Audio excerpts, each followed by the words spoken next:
ഇത് നമ്മൾ കാസർഗോഡ് ജില്ലയിലേക്ക് പോകുന്നു. വീട്ടുമുറ്റത്ത് കുടിവെള്ളം എത്തുന്നതിന് വർഷങ്ങളായി കാത്തിരിക്കുകയാണ് പൈവളികെ പഞ്ചായത്തിലെ ജനങ്ങൾ. ജലനിധി പദ്ധതിയിലൂടെ എല്ലാ വീടുകളിലേക്കും പൈപ്പ് വഴി വെള്ളം എത്തിക്കാനായിരുന്നു ലക്ഷ്യം. എന്നാൽ പൈപ്പിട്ട് മീറ്റർ സ്ഥാപിച്ചതല്ലാതെ ഭൂരിഭാഗം വീടുകളിലേക്കും വെള്ളം എത്തിയിട്ടില്ല. അന്വേഷിക്കുമ്പോൾ സാങ്കേതിക തകരാറാണെന്ന് പറഞ്ഞ് മടങ്ങിയിരുന്ന അധികൃതർ പിന്നീട് തിരിഞ്ഞു നോക്കാത്ത അവസ്ഥയാണെന്ന് നാട്ടുകാർ പറയുന്നു. എല്ലാ വേനലിലും കടുത്ത ജലക്ഷാമം നേരിടുന്ന പ്രദേശമായതുകൊണ്ട് പ്രത്യേക പദ്ധതിയായി ജലനിധിയെ ഇവിടത്തുകാർക്ക് മുന്നിൽ അവതരിപ്പിക്കുകയായിരുന്നു. കാസർഗോഡ് നിന്ന് പ്രദീപ് നാരായണൻ തയ്യാറാക്കിയ റിപ്പോർട്ടിലേക്കാണ്. കുടിനീരില്ലാതെ പൈവളികെ.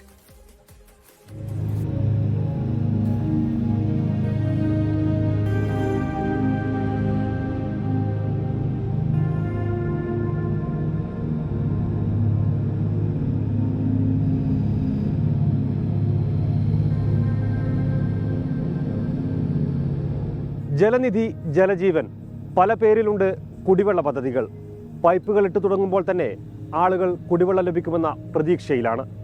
ഗുണഭോക്തൃ സമിതികൾ രൂപീകരിച്ച് ജലനിധി പദ്ധതിക്കായി വിഹിതമടച്ച് 12 വർഷം കഴിയുമ്പോഴും ഒരു തുള്ളി കുടിവെള്ളം ലഭിക്കാത്ത വീടുകളുണ്ട് ഇന്നും പൈവളികെ പഞ്ചായത്തിൽ.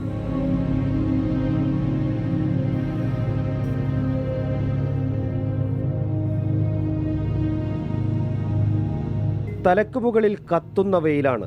ആ ചൂട് സഹിച്ചും കുടുംബത്തിന്റെ ദാഹം തീർക്കാനായി ദൂരസ്ഥലങ്ങളിൽ നിന്നും കുടത്തിൽ വെള്ളം ശേഖരിച്ച് തലച്ചുമടായി കൊണ്ടുവരേണ്ട അവസ്ഥയിലാണ് പൈവളികെ പഞ്ചായത്തിലെ മിക്കവാറും എല്ലാ പ്രദേശങ്ങളും. ഇവിടെ ഏത് വീട്ടിലെത്തിയാലും മുറ്റത്തോട് ചേർന്ന് ഒരു പൈപ്പും അതിന് കീഴ്ഭാഗത്ത് ഒരു മീറ്ററും കാണാം.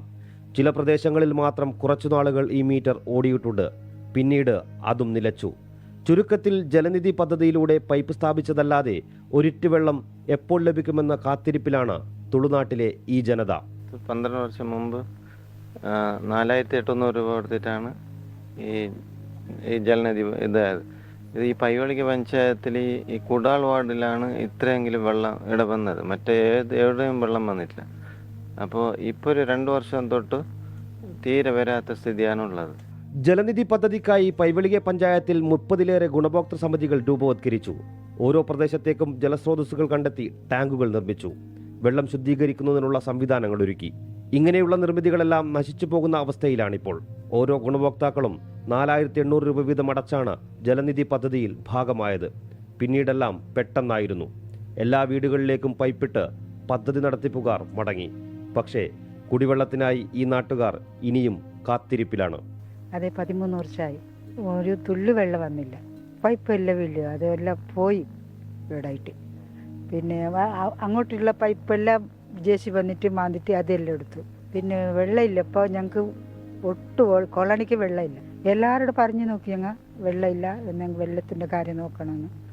ആരും ഇങ്ങ് തിരിഞ്ഞു നോക്കില്ല. കോടികളാണ് പൈപ്പിടലിനും മറ്റുമായി ഇവിടെ ഇതിനകം ചെലവഴിച്ചിട്ടുള്ളത്. ജലസ്രോതസ്സുകൾക്കടുത്തുള്ള വലിയ ഇരുമ്പ് പൈപ്പുകൾ തുരുമ്പിച്ച് ദ്രവിച്ചു തുടങ്ങിയിട്ടുണ്ട്. ജലനിധി പദ്ധതിയുടെ ഓഫീസിൽ ബന്ധപ്പെട്ടപ്പോൾ സാങ്കേതിക പ്രശ്നങ്ങളാണ് പറയുന്നത്. എന്നാൽ അത് പരിഹരിക്കുന്നതിനും കൃത്യമായി ജലവിതരണം നടത്തുന്നതിനുമുള്ള നടപടികൾ മാത്രം ഉണ്ടാകുന്നില്ല. എല്ലായിടത്തും സോഴ്സിൽ വെള്ളമുണ്ട്, പക്ഷെ വീട്ടിലേക്ക് വെള്ളം എത്തിക്കാനുള്ള ടെക്നിക്കലായ ഒരു പ്രശ്നമാണ് ഇവിടെ നമുക്ക് ബാധിച്ചിട്ടുള്ളത്. അവർ ജലനിധി ഡിപ്പാർട്ട്മെന്റ് പഞ്ചായത്തിലേക്ക് ഇനി വിട്ടുകൊടുത്തു. പഞ്ചായത്ത് ആണെങ്കിൽ അങ്ങോട്ട് തിരിഞ്ഞു നോക്കുന്നില്ല, ജലനിധി ഇങ്ങോട്ട് വരുന്നുമില്ല. കാത്തിരുന്നു മടുത്തപ്പോൾ ചിലർ പ്രതീക്ഷയേറ്റ് ആ പൈപ്പുകൾ തന്നെ എടുത്തു ദൂരേക്ക് കളഞ്ഞു. വേനൽ കടുക്കുമ്പോൾ ഇന്നല്ലെങ്കിൽ നാളെ ജലനിധിയിലൂടെ കുടിവെള്ളം എത്തുമെന്ന പ്രതീക്ഷയിലും ആഗ്രഹത്തിലും കാത്തിരിക്കുന്നവരും ഏറെയാണ്. കോടികളാണ് ജലനിധി പദ്ധതിക്കായി പൈവളികെ പഞ്ചായത്തിൽ ചെലവഴിച്ചത്. എന്നിട്ടും അതിന്റെ ഫലം ഇന്നാട്ടുകാർക്ക് ലഭിച്ചില്ലെങ്കിൽ ആരാണ് സമാധാനം പറയേണ്ടത്? ഭരണ രാഷ്ട്രീയ നേതൃത്വങ്ങൾക്കും ഉത്തരവാദിത്വങ്ങളിൽ നിന്നും ഒഴിഞ്ഞു നിൽക്കാനാവില്ല. ഇനിയും ഇവിടുത്തുകാരെ കുടിവെള്ളത്തിനായി കാത്തു നിർത്തരുത്. പൈവളികയിൽ നിന്നും പ്രദീപ് നാരായണൻ, 24.